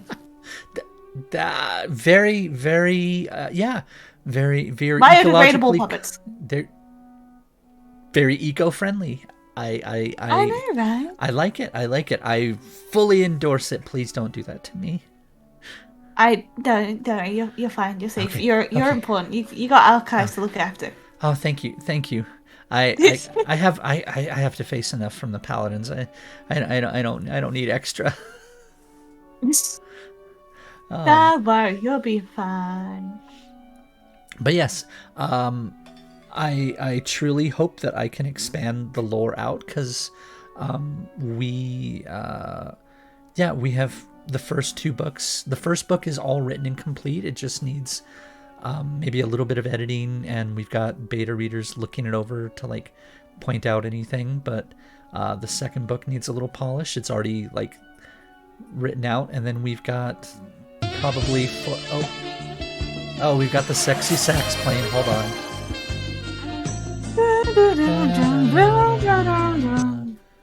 There we go. They like to see me do the shampoo commercial head toss. Oh my god, it's working. The hair show. Yeah. Oh my heart. It's going doki doki. No. There we go. Anyway, yeah, we've got a few books beyond that. So yeah, I've got at least 6 that we've got planned, and that's not counting the visual novel / dating sim, if that works out. I've got a wonderful artist that's dedicated to like bringing all the characters to life, and yeah, the more people that get involved and the more people that come by and check it out, the more I can, ask people what they like and expand it even further. So I think my favorite thing that we've tried to do is we tried to make it in such a way that like you can kind of insert your own stuff into Paladin lore, just because like the stewardship and the parishes that we do are in one tiny area, but it really kind of gives you an idea of how the system works, so that if you end up liking it, you can imagine like, oh, if I was a paladin, what would my discipline be? Kind of like what house would you be in, kind of a thing. But also like, oh, what would we call our, like, my stewardship is the garden stewardship, and the one next to us is the empire stewardship. So like, it's different for each region. So like, wherever you are, what is, what would the local paladins look like there? What's different about your area that they have to change for? Like, I lived for quite a bit in Las Vegas, so I've written a bunch of stuff about how the paladins operate completely different in Las Vegas, because the Strip... Gambling addicts. Yeah. The Las Vegas Strip is run by the Blood Mafia, which is a group of vampires that the Paladin Order just really can't do anything about, other than kind of keep an eye on and hope that nothing bad happens. So like, paladins out on the East Coast will probably wear like a cassock, right, that kind of makes them look like a priest. But paladins in Las Vegas will wear like a security, like, vest or something, so they blend in. And like, paladins that work in Las Vegas get cycled out every couple of years because it's the most stressful position in the U.S. because you're like right there at ground zero, if with like the largest concentration of powerful vampires in the country. And it's very stressful, just like, I hope they don't do anything. There's not much I can do to stop them because there's so many of them. And yeah, like, Oh, look at them go. yeah, so pretty much It'd be you're a there. shame if I can't stop them. Yeah. Anyway. So like Las Vegas operates completely different than, say out on the East Coast or the West Coast or up in Canada. So we try to make like a world that's easy for you to like look at the rules and go like, oh, I can make my own parish. I can make my own stewardship. What would it be like? What would my discipline be? What would, my focus be? That kind of stuff. That's I want people to, play the game and read the books and just like make up their own things. Like, what's unique about your part of the world? What's unique about your town, about your state, your city, whatever? That would mean the paladins would have to operate differently there, right? Yeah. That's super interesting. I love that. I would love to. I want to play again. I want to be the bad guy. I want to be a bad end. Haha. You know what, Missa? I want to be. I will put you into our visual novel because we are so early on that I can literally add anything. I get to be in the game. I want to cause chaos in the highest degree possible. Thank you. Absolutely. We'll definitely have a bad end that involves like, did you really try to romance the murder puppet, the murder doll? Okay, go for it. It's like, you'll be mine forever, and then I turn you into a puppet, and then like, was there always two puppets in the back rooms? I don't remember. Anyway, probably no one cleans this up. Let's send a mason in there to clean it up, and then I'll be the one. I'll be like, no, there wasn't always two puppets. Helper champ, do they run under the Luxor? What do you mean? Do you mean the order or the vampires? Because the vampires don't run under anything. They're just out in public. Like, no, like they do whatever they want. Daggorth sounds like it'd be it'd be gay to crime. Yeah, basically. Daggorth, it sounds like it'd be a dope TTRPG setting. Yeah, actually, I have tried to figure out a good setting where you could play as a paladin. I think I found the Supernatural TTRPG works fairly well. I've been wanting to run a game as let people play out as paladins, but the Paladin Order underneath the... You know what? I don't think that the Las Vegas Strip has any particularly large,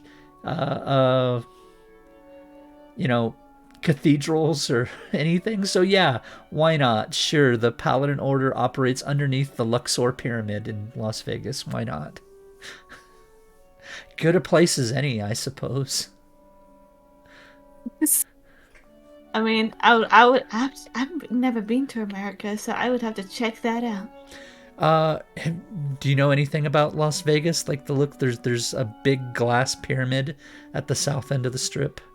It shoots a gigantic beam of light into the sky.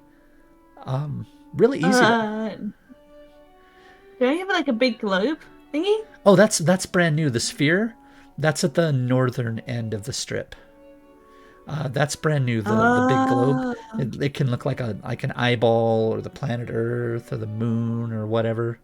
Apparently, their operating budget, like they are losing millions per day, and like everyone that was in charge of that structure has been quitting because they're like, yeah, I don't want to be associated with this. It is dumb. It is bleeding money.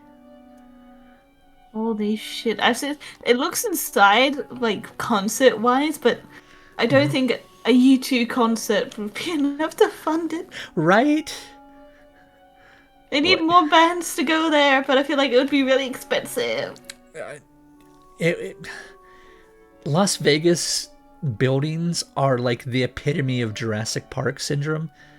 Everyone's so busy trying to decide whether or not they could build it that they never think about whether or not they should. There's And there's an observation wheel next to the link. It's really pretty. It's really nice.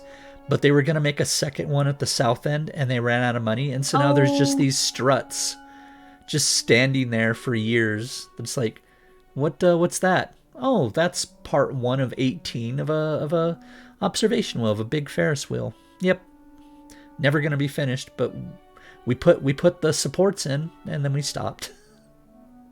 man, I bet Las Vegas has like a good amount of like abandoned stuff, right? Well, I mean, it really depends. The problem with Las Vegas is like the strip that everyone knows about technically isn't Las Vegas. That's actually a little unincorporated town called Paradise. And it's literally owned and run by the casinos. Las Vegas is the area around it.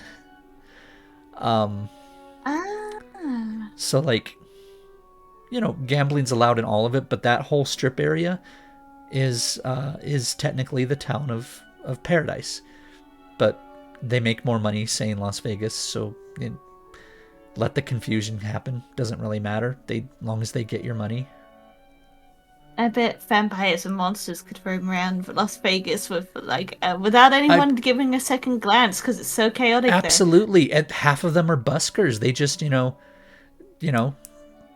walk out there with all your flesh pulling off your face, and you just stand on the little, the giant poker chip on the sidewalk, and you go, bleh, and people go, ooh, can I take a picture? $5. Oh, okay, $5. Here you go.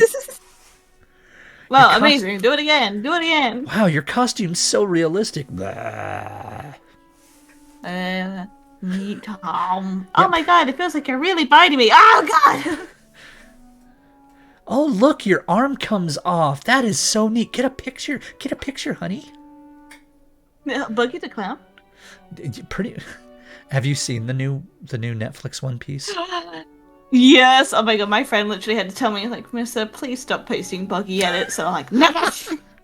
Okay, my confession. That man is fine. Right. My confession is I won't watch the anime. I was kind of interested, and then I went and I was like, 1,030 episodes. No, I'm okay. I'm sorry. I can't do it. You got it. It's so good. I mean, I'm only up to episode 478, so. Okay, listen, I don't have time for One Piece. And when I say I don't have time, I don't mean like I don't have time in my week. I don't have time like left in my life. I'm starting it too late. I need to be a toddler if I'm going to finish One Piece. I just have it on my phone as I play games on my computer, so I'm like multitasking. No, the live action I am down for. I watched it, I loved it, and I'm like, 10 episodes that I can keep up with, and if you already know the anime, it looks like there's tons of stuff that's referenced well, and if you don't know the anime like me, it was still really good. I enjoyed it. I can't wait to see Robin, my beloved. I'm so excited. Wait, what are we adding, you helper? Do you want? They've got slot machines in every 7-Eleven in Sinclair. Oh yeah, the weirdest thing about Las Vegas is going into a gas station or petrol station.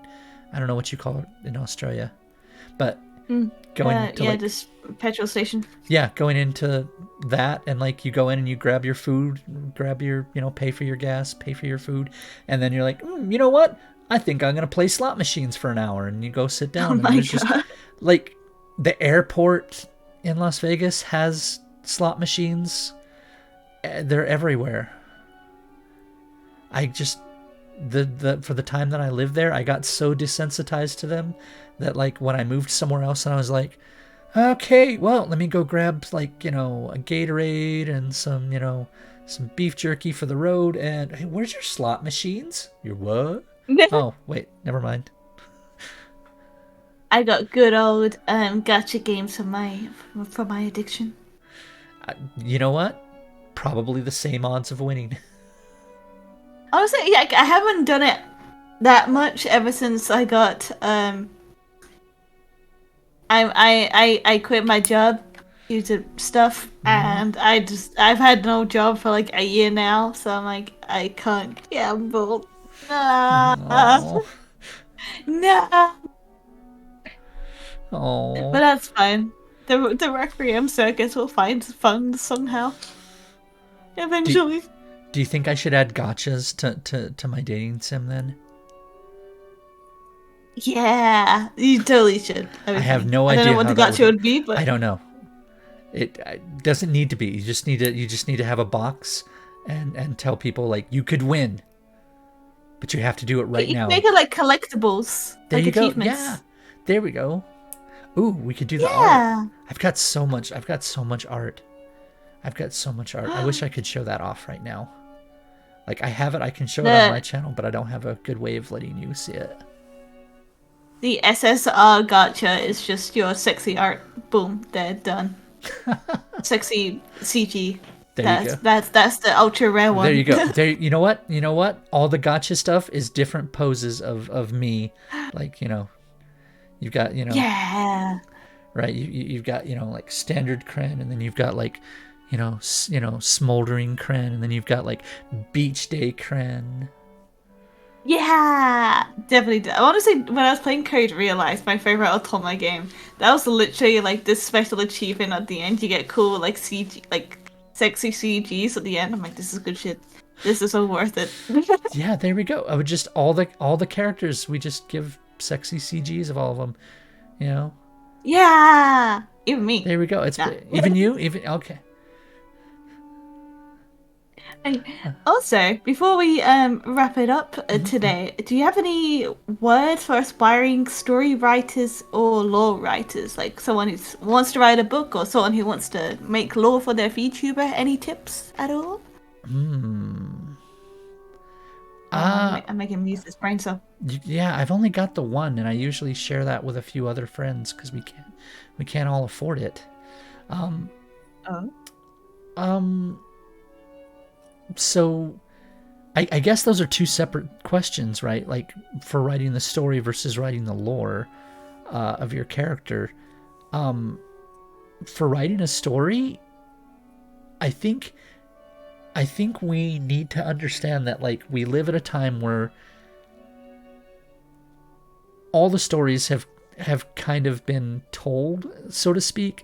Like no matter what you do, you're going to find that someone else has done something similar.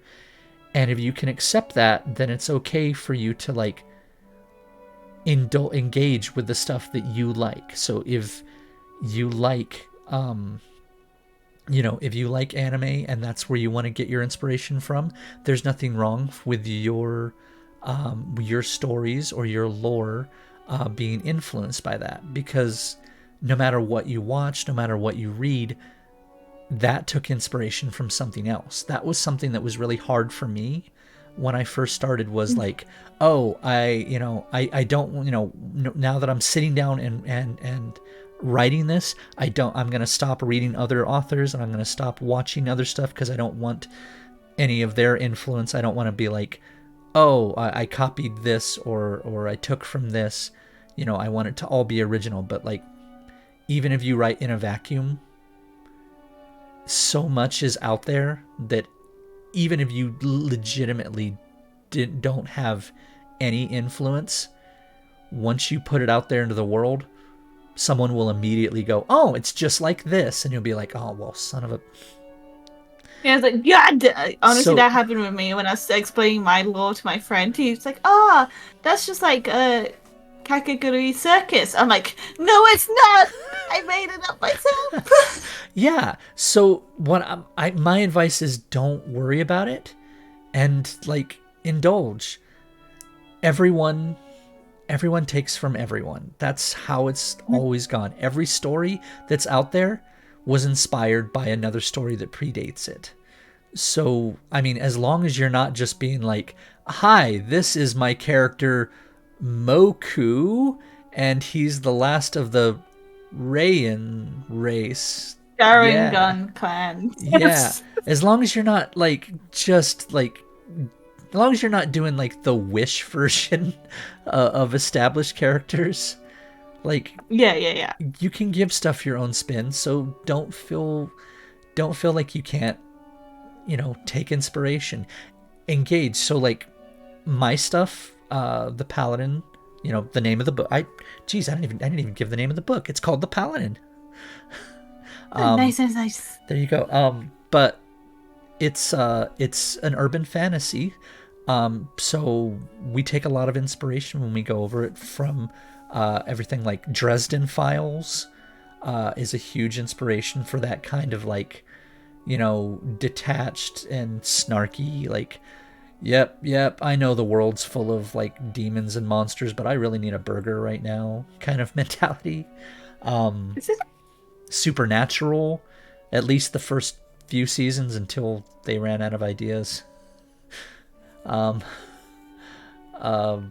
SCP, gosh, we get SCP is a wonderful source for like thinking about new monsters and new ways of like containing established ones, and taking existing creatures and giving them new spins. Half the creatures we have in like the Paladin Archive series, half of them are like stuff you expect, stuff that already exists, stuff that but like book one of the creatures you meet is called a marionette, and like that's not like a common thing that you'd see. It doesn't have like an existing counterpart, but like witches are in there, vampire. Just like me for real. Yeah. So marionette 50s. Yeah. So my advice is, whatever your passion is that you like, just indulge in it and don't be afraid to take inspiration from it. Look at it, think about how your world would differ, think about how your lore would differ. Because that held me up much longer than it should have. I was fighting a losing battle to be like, nope, I'm not going to engage with any of this, and all it really did was hamper me, because like, if you're writing a story in a genre, you need to know what else is out there. You need to know what other people are reading and writing, and what's popular, and what's out there, so that you can understand the genre. Otherwise you're trying to reinvent the wheel, and like yeah. And as far as lore character, mine came organically, because I already had all the lore from the Paladin archives. So being a Mason, I was just like, well, it makes sense, right? What can I do that would be fun and feel like it fits within my world? What would a Mason do in their free time? Hey, we analyze monsters for our job. Why would they not be like watching Netflix and be like, I bet we could take that guy down if we did this. And like, it strategy meeting. Exactly. It just clicked. It was like, that's exactly what like a Mason would do. Like in their off hours, they'd watch, they'd watch Twilight and be like, I know how to take down Edward Cullen. I know exactly what we would tell the Paladins to do. You could take on Edward Cullen in a fight. Oh, no. We have someone that's in a fight. We have someone. Your best friend's just like.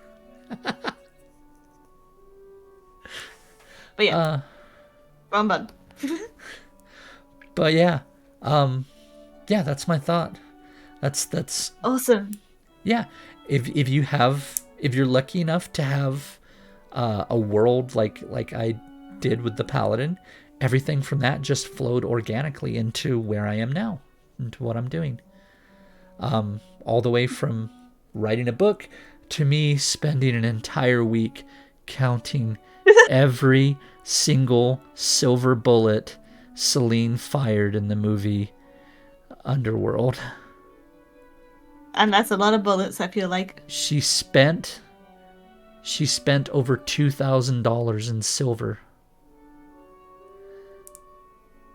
I did the math to figure out how much all the silver bullets she fired were worth. What the fuck? Yeah. She misses a lot. I don't even got 2,000. She misses a lot. She misses a lot. The best scene in that Holy movie shit. is have you ever seen the Underworld movies with No, I haven't. it's vampires versus werewolves, and it is so 2003. It is so black leather and sunglasses at night. And yeah, Beautiful. we're vampires, but we don't drink the blood of humans. Oh, well, do you change into bats? No, we wear leather. Okay, but uh, you don't have. Oh, You surely. shop at Hot Topic. Yeah, basically, like she was the most unvampire vampire in the whole thing. What do you do? What is your thing? We shoot guns and wear leather. Anyone can do that. What Amazing. is your vampire thing? Are you super strong? Not really. Okay, can you did you turn into mist? Nope. Do you have no reflection in a mirror? Nope. In fact, part of the story is predicated on me having a reflection in the mirror. It was like, oh, I want a vampire story, but as lazy as possible. Yeah, like if you changed Celine from a vampire to like a Lord of the Rings elf, nothing about that movie changes. Yeah. Nothing about that movie would Amazing. change. And Jirachi also said, yeah, miss, don't go ripping off Pikachu's Kamehameha from Yu-Gi-Oh! Digital Monsters and Knuckles 3 featuring Dante from Devil May Cry. I love that. Always got to slap on the Devil May Cry in there. I love Devil May Cry. They're making an anime of it. Oh, is it the same people that are Gonna be on doing Netflix. Castlevania? Yeah. Yeah. Have you, I've never played the game, but it looks good. Hey, I've never played any of the cat. Okay, it's a lie. I technically. Oh, thank you for the head pats. Who did? Dagorth. Thank you. I never really played any of the Castlevanias, but loved the Netflix Castlevania shows. Mm, They are I need to watch amazing. season 2. Season? You mean of the original Castlevania on Netflix, or of the new Yeah, Castlevania Nocturne? the original one. I haven't finished it. Because I believe the original one is at least 3 seasons, if not 4. It went on for Oh, I need to go watching. yeah. Nocturne, you don't have to watch the original, because it's like 200 years later. If for some reason you felt like Oh, watching it, still okay. gotta. I see. Yeah, Helper Nocturne was super good. You gotta Helper go watch Nocturne so you can watch my video on All Rocks. The current video I have up on my YouTube is All Rocks from Castlevania Nocturne, and he is by far the smexiest vampire we've dealt with. Aztec Adonis, and he is super gay on top of it, so it is. Nice. He literally grabs a warrior monk priest and just like grabs him by the shirt and just hucks him down to the ground and then just sits on his chest and is like, "This is nice. We should do this someplace more private." And you're just like, "Huh." Oh my! Please Yeah, continue. dude's got Don't mind abs. me just watching. Yeah, precisely. That is the entire. It is. It is the thirstiest Castlevania yet. It is. Awesome. I love that. And Ulrox is just oozing charm. Even when he's not being sexy, he's still just oozing charm. I love that. After the stream, I'm gonna go. I'm like, I time to binge. I've got my snackies. Do it. I'm Do it. ready. Castlevania Nocturne. It's only 10 episodes. And it's just super good. It's super good. You will love Ulrox. What is it? I think it's Karma in my chat. As soon as I showed that off, she's like, "Daddy? Daddy Ulrox?" No, no, not the daddy. Anyway, I think that will wrap up the talk show today. We went for almost 2 hours. That was a good talk, my guy. Oh, thank you. Like I said, I can go on about this forever, but I try to make it succinct so I don't just babble. So Wait, thank you so much for joining. I hope we can do another collab soon. yeah, when do we do another one? Lord. Oh. right? Well, I'm game for whenever. It only makes sense if you're going to be doing all this lore me up that we talk about yours eventually. End of the season, maybe. I got Uno reversed. Yeah, Uno reverse. Yeah. No, you. No, you. Anything else you'd like to add before we end it? Um. Can I plug my Discord in case anyone wants to check go out ahead. our thing. Actually, Jirachi, are you around? You're Yeah, in. please plug it for me too. I want to join. Yeah, Jirachi, are you around over on Ooh, I Mrs. summoned Jirachi. Ooh. Can you drop the here? Let me. There we go. Here. Oh! Everyone's talking. And did she get it? Let me drop. Here we go. Yeah. I'll drop it right into chat. Is that okay if I drop it into your chat? Yeah, go ahead, homie. Okay. There we go. There's our... Oh, ooh, and I'll claim my watch bonus while I'm at it. Yeah. Oh, thank you. What is this? Mr. Bread Gamer. Thank you for the follow. Welcome in. Hey, Mr. Bread. Did I get a good one? Is Mr. Bread a good... Okay. Mr. Bread is amazing.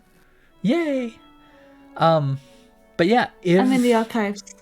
Yeah, if you take a look in our archive server, and you look in the books section of there, you can find a the sample chapter.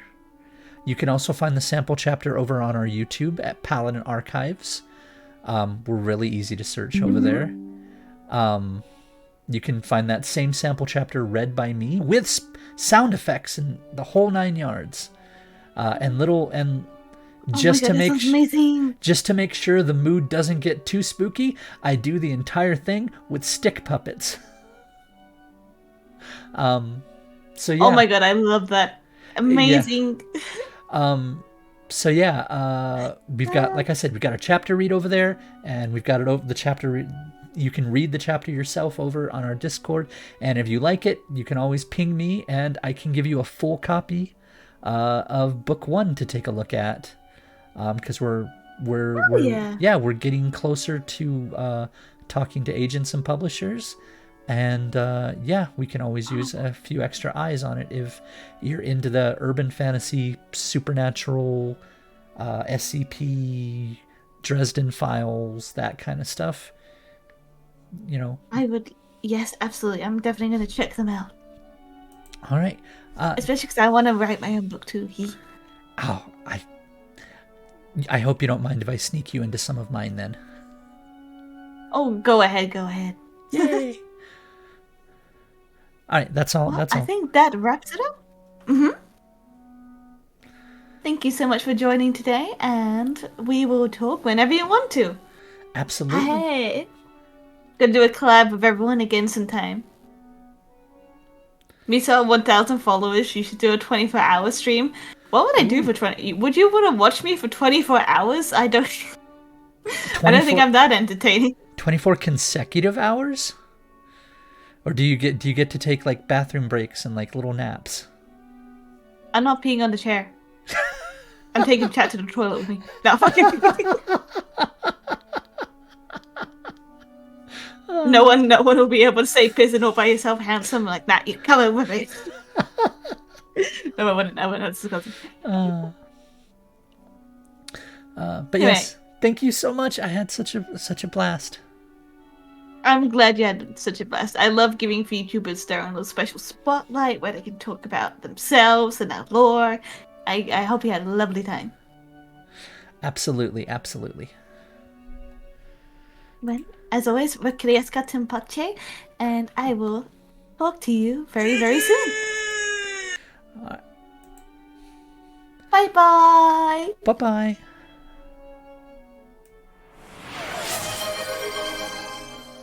All right. Chat. that, I am going to disconnect real quick. Gonna switch over. Oh, why am I not here? Why am I not here? Where did I go? Where did I go?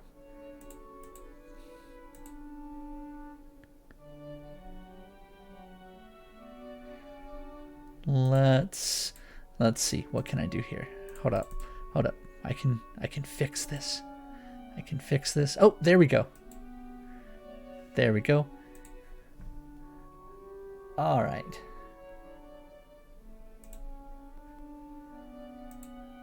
Where am I? Where are you? Come back. Come back. Where am I? There I am. Ha! Hi. It's me. It's me. I'm back. All right. Big shout out to Dagorth. Did you shout yourself? Okay, yeah. Hey, I'm fine with you shouting yourself out, Dagorth. It's good with me. Yeah. Thank you, everyone, for stopping by. I really appreciate it. Since we ran today, we will not be having our standard, our normal one tomorrow.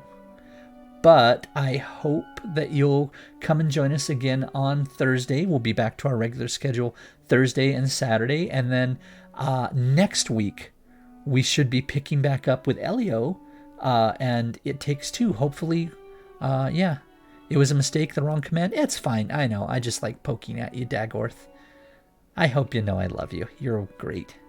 But yeah, thank you for those of you that stuck around. Thank you for those that came by and visited. Dagorth, you'd be surprised how many people I see that don't stream at all, and yet they have like a dozen followers for some reason. I wonder if it's mostly bots. I guess. I wouldn't know. But anyway, thank you, everyone. That was pretty, we had some ups and downs on viewers, but I don't think we have enough to really raid today. So we'll probably just end for now. Again, thank you. I appreciate you guys. And I will see you again on Thursday. Don't forget to check us out on YouTube. We've got All Rocks going right now. If you haven't seen it, you gotta see it. It's Daddy All Rocks. Anyway, until next time, thank you very much for coming by. Let's take these off. There we go. Thank you very much for coming by. And remember to keep your eyes peeled, because you never know what's out there. Bye-bye.